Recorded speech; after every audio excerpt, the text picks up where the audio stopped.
앞뒤 옆 사람을 인사하겠습니다. 참 잘하셨습니다. 그간 얼마나 보고 싶었던 얼굴들인지, 우리가 예전까지는 뭐 그냥 매주 보는구나 라고 했을지 모르겠지만, 모이지 못할 때는 참 우리 한 사람 한 사람의 얼굴이 그리웠었죠. 그 얼굴을 오늘 서로 보는 날이 오늘 예배입니다.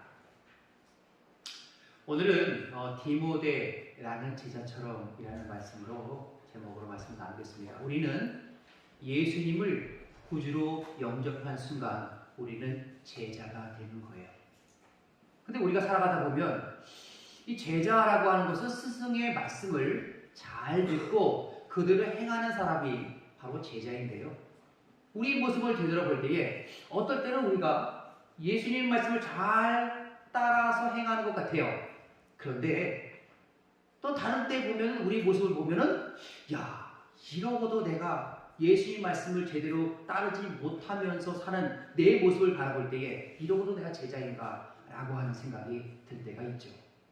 근데 여러분, 이 제자는요, 말씀을 잘 들어도 제자이고요, 말씀을 잘 듣지 못해도 제자입니다. 예를 들어 보면 학생이 학교 가요. 근데 선생님 말씀을 잘 안 듣는 거예요. 그 사람, 그 아이가 학생입니까? 아닙니까? 학생이죠. 선생님 말씀을 잘 듣는 아이만 학생이 아니라 학교에 등교해서 학교 다니는 학생이에요. 여러분, 우리는 예수님을 구주로 영접한 순간 우리는 제자가 되는 거예요. 그 다음은 바로 예수님을 닮아가는 과정이 있죠. 누구는 참 말씀을 잘 듣는 학생이고, 누구는 조금 말씀을 잘 듣지 않고 공부를 좀 등한시하는 학생. 학생은 학생이죠. 제자도 마찬가지고요. 그래서 제자는 태어나는 것이 아니라 훈련으로 만들어진다라는 말이 있습니다. 우리 모두 다 처음부터 예수님의 하나님의 말씀을 잘 준행한 사람은 없습니다. 신앙의 연수가 좀 더해지고 예수님을 개인적으로 만나고 체험하고 듣고 하다 보면 그렇구나, 믿음의 싹이 딱 트는 거예요. 그러면서 조금씩 자라가는 것이고요, 성숙해 가는 것이 바로 우리 믿음이고 또한 제자의 삶이라는 것입니다. 오늘 본문에 보니까 디모데라는 제자가 나와요.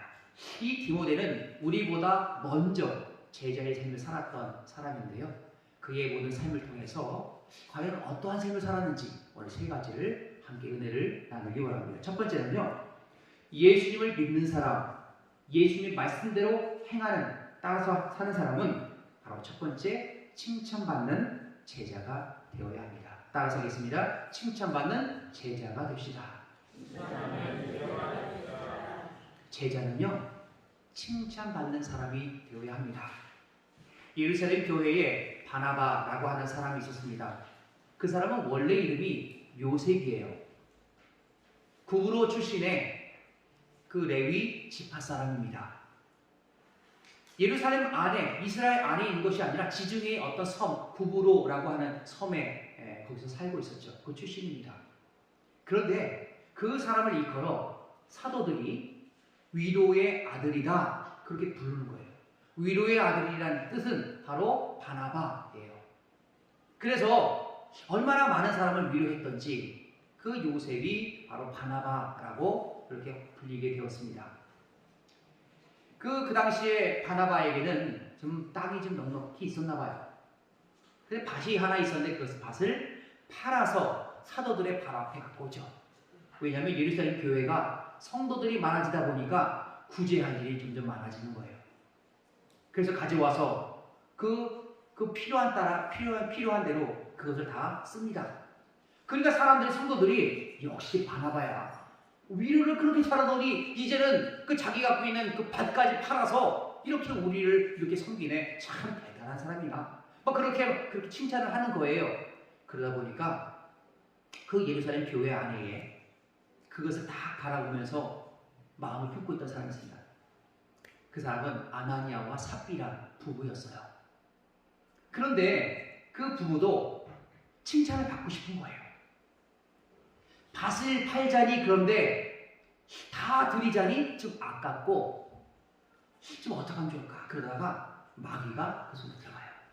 야, 그러지 말고 반만 갖다 드려. 그리고 그것을 다라고 말씀을 드려. 그러면 사람들이 모르잖아. 그러니까 너는 다 존경을 받고 칭찬받고 너는 돈을 절약하고. 얼마나 좋아. 그런 마귀의 꼬임이 들어온 것이죠. 그래야 되겠다. 그래서 그 팔았던 밭을 판 것 중에 일부를 가지고 갑니다. 내 밭 중에 파는 것의 절반을 가지고 왔습니다. 좀 잘 써주세요. 라고 했으면 얼마나 좋았을까요? 그래서 아마 칭찬을 듣고 많은 사람 앞에서 그렇게 인정을 받았을 겁니다. 그런데 그 마음 가운데 다라고 하는 게 그 마음이 들어온 거예요. 왜요? 바나바가 다 드렸으니까. 그러면서 드리면서 다라고 얘기했겠죠. 그러니까 베드로가 하는 얘기가 너 어찌하여서 성령을 속이느냐. 그러면서 그 영혼이 떠나갑니다. 아내가 이상하다. 남편이 갔는데 왜 안 오지? 하고 또 온 거예요. 그러다 보니까는 또 물어봤겠죠. 예, 서로 이제 부부가 짰으니까 이게 다냐? 예, 답니다. 내가 어떻게 똑같이 성령을 속이느냐? 내 남편을 장사하러 갔던 사람들의 그 발이 바로 문 앞에 이르렀느니라. 너도 베어 나가리라. 아내도 죽고 말아요. 이 칭찬을 받는다는 것, 이게 참 인위적으로 되는 것은 아닙니다. 마음에서 우러나야 바로 그것이 되는 것이죠. 오늘 본문에 나오는 디모데도 칭찬을 받는 사람이었습니다. 본문 1절과 2절 말씀을 함께 공독하겠습니다. 시작. 바울이 더베와 루스드라이도 이름에 거기 디모데라 하는 제자가 있으니 그 어머니는 믿는 유대 여자요 아버지는 헬라인이라. 디모데는 루스드라와 이고니온에 있는 형제들에게 칭찬받는 자니 아멘. 디모데는 어떠한 자입니까? 형제들에게 칭찬받는 자였어요. 루스드라와 이고니온이라는 지역은 바울이 선교여행 그 중간에 들러서 교회를 세웠던 곳입니다. 그런데 그곳에 디모데를 만나게 되고 디모데에게 복음을 전하고 그가 믿음이 더 굳건해지는 거예요. 그런데 루스드라라고 하는 지역에서 아주 끔찍한 일이 벌어지죠. 바울이 돌에 맞아서 죽을 지경이 된 거예요. 왜냐하면 예수님을 믿는 그 복음을 전하다 보니까 유대인들이 율법을 지켜야지 왜 그렇게 예수를 전하냐라고 하여서 이것은 신성모독이라 해서 돌을 던져서 죽을 때까지 던지는 거예요. 그래서 사람들이 바울을 갖다가 들어다가 바깥에 갖다 버려요. 죽은 줄 알고. 거기서 다시 일어나서 다음으로 또 가죠. 이런 것을 그 지역에 있던 디모데가 봤다는 거예요. 여러분, 디모데 입장에서는 어떻게 하겠습니까? 야, 예수님을 믿으면, 예수님을 전하면 나도 저렇게 될 수 있는구나. 그런 생각이 들지 않았겠습니까? 그러나 디모데는 그렇지 않았다는 거예요. 디모데는 그러함에도 불구하고 바울이 그렇게 고난 다음을 봤음에도 불구하고 끝까지 믿음을 지켰다는 겁니다. 그래서 그 지역에서 믿음을 칭찬받는 사람이 바로 디모데라는 거예요. 우리 성도들은 칭찬받는 자가 되어야 합니다. 제자로서 살아가면서 칭찬받아야지 비난받으면 참 그것은 전도하기가 어려워요. 우리가 언론 보도를 통해서 많이 보지 않습니까? 하여튼 떴다 하면 교회 안 좋아하는 것을 막 얘기하는데 그러면 사람들이 그것을 딱 보고 어떻게 합니까? 야, 전도의 문이요 닫혀버리는 거예요. 언론의 그 영향력은 굉장히 심하기 때문에 책 잡힐 일을 하나라도 하면 안 돼요. 우리 성도들은, 우리 제자로 살아가는 우리 성도들은 칭찬을 받아야 합니다. 우리 강원도는 더하죠. 저 집에서 싸우면 온 동네가 다 알아요. 얼마나 작은지 동네가. 세상에. 새로운 목사님 오셨더라. 안녕하세요. 아, 새로운 목사님이시죠? 다 알아요. 얼마나 작은지 막 소문이 쫙 퍼졌어요. 저번에 교회 차가 사고 났을 때도 세상에 사람들이 다 알고 있더라고요. 우리 교회 차 사고 난 거를. 저 이제 고개만 넘어가면 잘 몰라요. 근데 고객만 넘어오면 여기 다 알아요. 작으니까. 여러분, 우리가 이 동네를 복음화시키기 위해서는요, 칭찬받는 자가 되어야 합니다.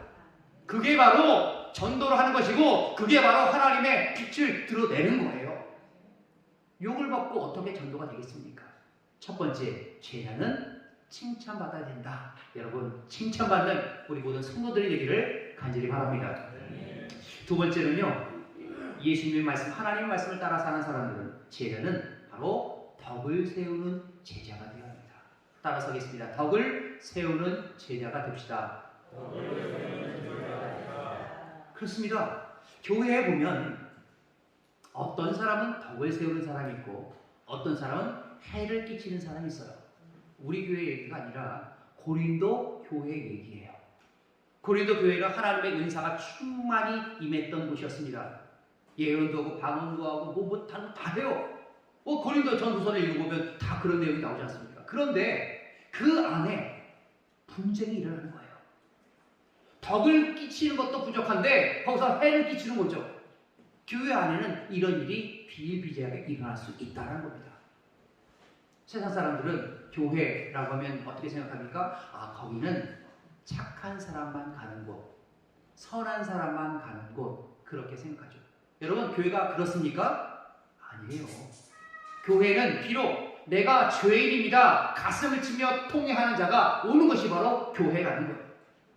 여기서 와서 하나님을 만나고 새롭게 변화되고 하나님께서 주시는 말씀을 통하여서 결단하고 살아가는 그런 삶, 죄인이 오는 것이 바로 우리 교회라는 것입니다. 그런데요, 중요한 것은 덕을 세워야 한다.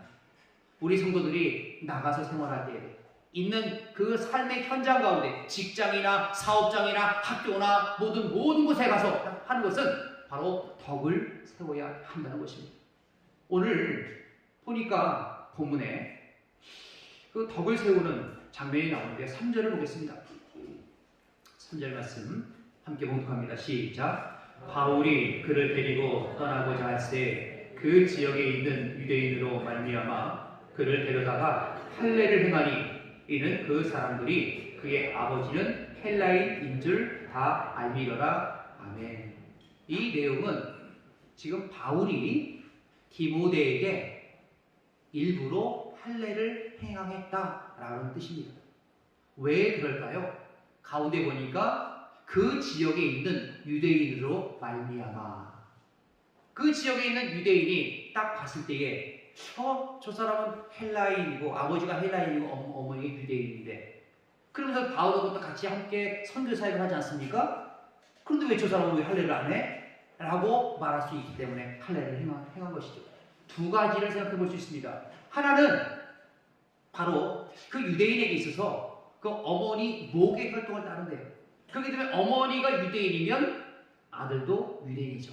그렇기 때문에 비록 디모데가 이스라엘 그 지경에 넘어서 다른 나라에 살고 있을지라도 선교를 감당해야 되기 때문에 그 할례를 일부러 행한 것이고요. 두 번째는 바로 다른 사람들 때문에 할례를 행했다는 것입니다. 왜냐하면 믿지 않는, 또한 유대인, 믿는 유대인이나 믿지 않는 유대인은 그 할례가 보통 바울이 반대했던 것은 그 할례파 유대인들이 할례를 구원의 조건으로 삼았기 때문에 그것을 반대했던 것인데요. 그런데 다른 사람의 그 시각에 맞추기 위해서, 그들의 그 풍습, 그 모세부터 내려왔던 그 풍습을 맞추기 위해서 그들을 배려하는 차원에서 할례를 행했다는 것입니다. 바로 이러한 모습이 다른 사람으로 하여금 덕을 끼치는 삶이죠. 어떻게 보면 참 바울 입장에서는 일부러 디모데에게 할례를 행하지 않아도 됩니다. 할례라고 하는 것은 구원의 조건과 아무런 상관이 없거든요. 그러나 다른 사람을 배려하는 차원에서, 다른 사람을 위하는 차원에서 일부러 디모데에게 할례를 행했다는 것입니다. 여러분, 이렇게 그리스도인들은요, 남을 배려해야 합니다. 그것이 바로 덕을 세우는 삶이라는 것입니다.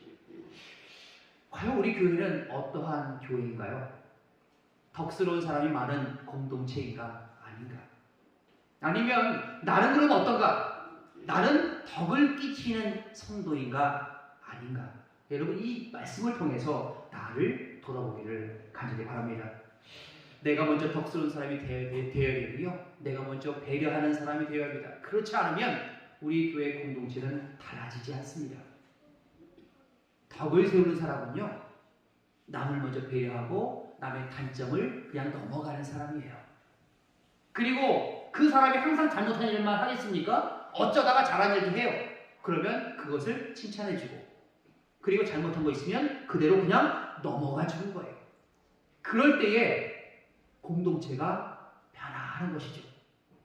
비록 마음에 들지 않아요, 저 사람이. 그러나 그 사람이 항상 그 모양 그 타령이겠습니까? 잘한다니까요. 하나님 말씀을 들으면 신앙이 성장하고, 그리고 장성한 자의 분량에 이르게 됩니다. 우리 어린애를 보고, 야, 너 왜 똑바로 안 하냐? 왜 그 모양 그 타령이야? 라고 말하는 사람이 있습니까? 그냥 놔두는 거예요. 어린아이에게 돌아다녀도, 아, 어린아이니까. 아니, 다 큰 어른이 예배 시간에 돌아다닙니까? 그건 정신이 온전하지 않은 것이죠. 아이이기 때문에 그런 겁니다. 신앙도 마찬가지예요. 신앙도 어린아이의 신앙이 있습니다. 그것을 장성한 자의 분량이 있는 사람들은 받아줘야 돼요. 이것이 바로 덕을 끼치는 삶이라는 것입니다. 오늘 우리 방송교회가 하나님의 덕으로 충만한 귀한 교회가 되기를 간절히 바랍니다. 네. 세 번째, 우리 그러면 어떤 제자가 되어야 되느냐? 믿음이 건강한 제자가 되어야 합니다. 따라서 하겠습니다. 믿음이 건강한 제자가 됩시다. 바울에게는 많은 동역자가 있었습니다. 그 중에 데마라는 사람이 있었는데요. 참 데마라는 사람은 약간 좀 낯설어요.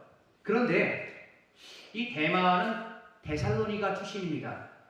그 중에서 골로새서 4장 14절에 보면 바울이 서신서를 기록하면서 이런 말씀을 합니다. 사랑을 받는 의사 누가와 또 데마가 너희에게 문안하느니라.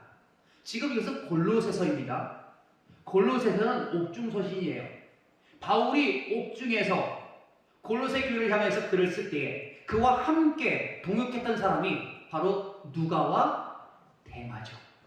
그런데 저 데마가 어떻게 됩니까? 디모데후서 4장 10절에 보면 바울 사도가 이렇게 기록합니다.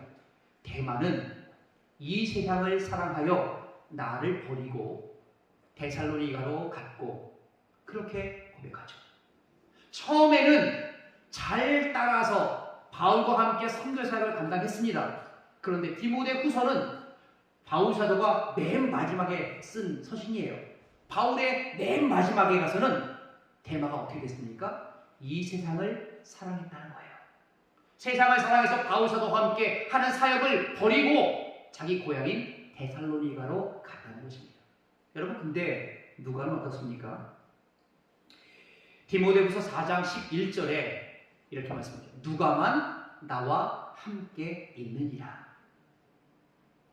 골로새서를 기록할 그 당시에 의사 누가와 데마가 함께 문안한다 라고 했지만, 동일하게 똑같이 했지만, 그러나 그 신앙이 병들었을 때 데마는 세상을 사랑하여 자기 고향을 가버리고요, 건강한 믿음을 소유한 바로 누가만 바울 곁에 있었다는 거예요. 여러분, 신앙의 건강이 중요합니다. 우리 육신의 건강만 챙기잖아요. 뭐 좋다고 먹고 마시고 그리고 운동도 하고. 그런데 신앙의 건강을 위해서 과연 우리는 무엇을 합니까? 건강이란 건 중요한 것이 면역력이죠. 바이러스가 와도 면역력이 있는 사람들은 그 병을 이겨낼 수가 있어요. 바이러스가 딱 들어왔을 때 그것을 다 이겨내죠. 근데 신앙은 어떻습니까? 신앙의 면역력은 여러분 어떻습니까? 신앙의 면역력도 강건하고 충만하고, 그리고 그 마귀가 우리 귀에 속삭이지 않습니까? 마귀가 바이러스로 돼갖고 우리 안에 속삭여요. 그런데 신앙의 면역력이 없는 사람들은 그냥 넘어가 버려요. 제자는요, 신앙이 건강한 제자가 되어야 합니다. 제자도 신앙이 병든 제자가 있어요. 신앙이 병든 제자는 끊임없이 문제를 만들어내요. 왜요? 항상 불평을 가지고 있죠. 저 사람 보면 눈에 딱 꽂히면 가만히 안 놔두죠? 막 얘기하고. 그것은 바람직하지 않다는 거죠. 신앙이 연약하구나 위해서 기도해줘. 누가만 나와 함께 있는 신앙이 강건한 사람이 되어서 끝까지 주님 다시 오실 그때까지 또한 칭찬받는 제자요, 인정받는 제자요, 신앙이 강건한 제자가 되어서 하나님 앞에 또한 영광 돌리는 귀한 삶이 우리 안에 있기를 간절히 바랍니다. 다 함께 기도하겠습니다.